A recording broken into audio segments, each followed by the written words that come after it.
তৃণমূল কংগ্রেসের সভানেত্রী মুখ্যমন্ত্রী মমতা বন্দ্যোপাধ্যায়ের নির্দেশে আজকে প্রত্যেকটা ব্লকে ব্লকে তৃণমূল কংগ্রেসের এই স্বতঃস্ফূর্ত আরজি করে কাণ্ডের যারা ধর্ষক যারা খুনি তাদের ফাঁসির দাবিতে মিছিল মাথাভাঙা ২ নং ব্লক তৃণমূল কংগ্রেসের আহ্বানে আমরা সকলে এই মিছিলে হাঁটছি।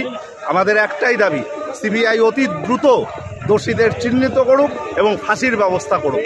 ফাঁসি যতক্ষণ হবে না আমাদের আন্দোলন কর্মসূচি নেত্রী মমতা বন্দ্যোপাধ্যায় অধিনায়ক অভিষেক বন্দ্যোপাধ্যায়ের নেতৃত্বে চলতে থাকবে।